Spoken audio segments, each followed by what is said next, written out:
문재인의 전사인 서모 씨의 타이 이스타젯 채용 특혜 논란.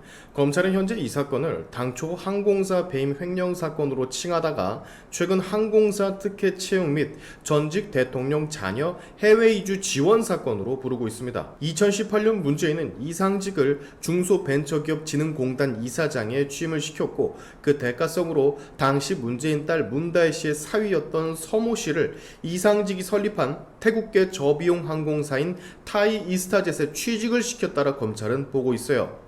사위였던 서모 씨는 과거 게임 회사에 근무한 경력만 있을 뿐 항공업계 실무를 맡았던 적이 한 번도 없었고, 설립자가 이상직이며 설립된 지 얼마 지나지 않은 저가 해외 항공사의 임원으로 채용돼 당시에도 문제가 있다라는 비판이 많이 쏟아졌었습니다. 서 씨는 이 타이 이스타젯 임원으로 취직 후 약 2억 3천만 원 이상의 급여를 받았었는데, 서 씨가 항공사에 취업하기 전 문재인은 딸 부부에게 생활비를 계속해서 주고 있었어요. 근데 서 씨가 채용이 되고 난 후 그 생활비 지원이 멈춘 것으로 미뤄 이상직을 중소벤처기업진흥공단 이사장에 앉힌 대가성으로서 사위를 취업을 시켜 딸 부부에게 보내고 있던 생활비를 멈추고 항공사 임원 급여로 대신하게 만들었던, 사실상 문재인을 뇌물수수 피의자로 검찰은 판단을 하게 된 것이죠. 주말에 떠들썩했었잖아요. 검찰이 문재인을 피의자로 적시했다는 것 때문에. 아주 아이러니하게도 이런 식으로 사유를 취업시켜놓고 그 전년도인 2017년 문재인은 이런 발언을 서슴지 않았습니다. 공공기관 채용 비리는 우리 사회의 만연한 반칙과 특권의 상징으로 보인다고. 즉 낙하산 채용 등을 잘못된 관행이라 당시 대통령이었던 문재인이 직접 나서서 비판을 한 것이죠. 근데 그 후로 1년 뒤 이상직을 중소벤처기업진흥공단 이사장에 앉혀버리고 그 대가성으로 사유를 이상직의 회사에 임원 취업을 시켜버리는, 역시나 정말 지독한 내로남불 그 자체인 종족들이라고 할 수가 있죠.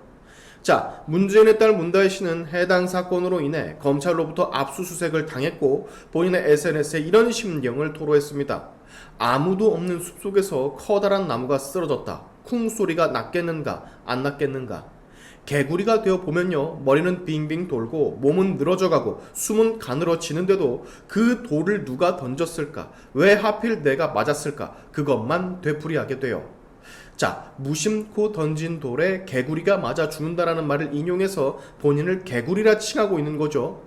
이 말은 요즘 넷플릭스에서 방영하고 있는 아무도 없는 숲속에서 라는 드라마에 나오는 대사들입니다. 본인을 아무런 죄 없는 개구리로 칭하고 누군가 던진 돌에 이유 없이 맞아 힘들다라 지지자들에게 토로를 하고 있는 건데, 정말 너무도 뻔뻔한 모습이 아닐 수가 없죠. 문재인의 주변 인사들도 검찰의 문재인을 향한 수사의 칼날을 들이미는 것에 대해서 강력한 비판들을 하고 있습니다. 김동연 현 경기지사는 문재인 피의자 직시건에 대해서 소환 조사라도 하겠다라는 것인가, 이쯤 되면 막 나가자는 것이다 라며 따져 묻기도 했는데, 우리가 보기엔 이상합니다. 죄를 지었고 증거와 정황이 발견이 됐으면 그 누가 됐을지라도 수사를 받아야 마땅한 것인데, 전직 대통령이 벼슬도 아니고 사실 이 사건은 문재인의 비리를 중에 굉장히 작은 축에 속하죠. 제가 말씀을 드렸잖아요. 문재인의 정말 씻을 수 없는 죄 두 가지, 바로 국민을 모두 속이면서까지 경제를 망치면서까지 시전했던 고의 탈원전, 그리고 북한 김정은에게 건네줬던 아무도 모르는 기밀사항이 담긴 USB. 이 두 가지 건에 비하면 이번 사위 채용 이 건은 사실 될 것도 아니라는 점 인지를 하셨으면 좋겠고, 김동연 경기지사는 전 사위가 취업해 받은 월급이 뇌물이라는 이 정황을 그저 얼토당토 않는 현 정권에서 그려낸 그림이라고 보고는 듯합니다. 그리고 정치 보복이라 칭하죠. 그간 좌파 진영 측에서 그래도 개념인이라 평가를 받았던 김동연의 민낯이 드러나는 순간이 아닐 수가 없었습니다. 다 그 밥에 그 나물이라는 얘기. 문재인의 초측근이었던 조국은 조금 더 노골적입니다. 문재인 전 대통령의 가족 수사는 현 정권 비리를 덮기 위한 것이라고 정확히 이렇게 얘기를 했습니다. 윤석열, 김건희 두 분에 대한 각종 비리 혐의가 터져나오고 국민 공분이 일어나니까 이걸 덮기 위해 문재인 전 대통령과 그 가족에 대한 수사를 진행하고 있는 게 아닌가 싶다. 윤석열 정권이 출범한 지 3년이 지났는데 국정 운영에 있어서 언제나 전 정부 탓을 하는 것 같다.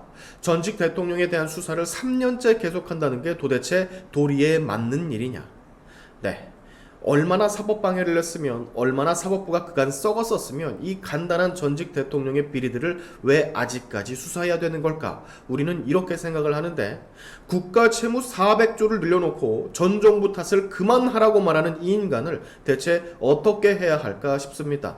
곧 의원 배치 내려놓게 될 사람이 참 말이 많아요. 조국이 이번 전주지검에 출석을 할 때 논란이 됐던 건 또 있죠. 조국이 지독한 관종인 거 여러분 다들 알고 계시죠? 어떻게든 주목을 받고 싶어하고 본인을 뽐내고 싶어하는 거. 세상에 저는 증인이든 참고인이든 검찰에 출석을 하면서 한 손에 커피를 들고 가는 사람은 사실상 처음 봤습니다. 어떻게 수사기관에 조사를 받으러 가는데 한 손에 커피를 떡하니 들고 들어갈 수가 있는지 제 상식선으로는 이해가 가지를 않아요. 알고 보니 해당 커피는 지역 프랜차이즈 업체 제품으로서 뒤집어진 물음표를 상표로 쓰는 것으로 나타나는데 일부러 들었답니다. 물음표라는 메시지를 주기 위해서. 도대체 왜 우리를 조사하느냐라는 물음표를 던지고 싶어서 커피를 들었다라고 조국 측에서 그렇게 설명을 했다라고 해요. 정말 아까도 말씀을 드렸지만 지독한 관심 종자가 맞는 것 같죠. 메시지를 주고 싶으면 예병을 꽂고 주댕이를 벌려서 떠들면 되는데 굳이 저걸 조금이라도 멋있게 보이려고, 뭔가 있어 보이게 하려고 커피 상표 딱 보이게끔 그립 잡아서 카메라에 찍히게 하는, 저 커피잔 역시 물음표만 보이게 하려고 의도적으로 잡았다는 소리 아닙니까? 역시 와이프가 감옥에 들어갔는데도 턱걸이하는, 자랑하는 사진을 올려 문매를 맞았던 사람답기는 합니다. 정말 한심하기 짝이 없네요. 자, 문재인의 각종 비리 혐의가 공식적으로 언론에 보도되고 피의자로 적시되기까지 정권이 바뀐 후 한 2년 반이나 걸린 듯 합니다. 아마 이 사건이 문재인의 각종 비리 수사에 신호탄이 될 거라 생각을 하는데, 이재명도 이 건에 대해서 정치 보복이라 정의한 걸 보니까 아마 검찰의 문재인 수사가 쉽지만은 않을 듯 보여집니다. 윤석열 정권을 공공의 적으로 설정을 하고 앙숙이었던 이재명, 문재인 둘이 잠시나마 손을 잡게 될 테니까요. 근데 죄를 지었으면 벌을 받아야 하는 법. 앞으로 남은 2년 반이 넘는 현 정권의 시간 동안 둘 중 하나라도 응징을 좀 받았으면 하는 바람입니다. 범죄자 출신 정치인들이 설치는 꼴 이제 더는 못 보겠으니까요. 오늘의 샤인투브 여기까지 하겠습니다. 여러분의 영상 공유는 세상을 밝히는 힘이 되니까 꼭 공유 부탁드리면서, 지금까지 제 영상이 좋으셨다면 구독과 좋아요 그리고 알림 설정까지 꼭 한 번씩 눌러주시면 감사하겠습니다. 다음에 봅시다.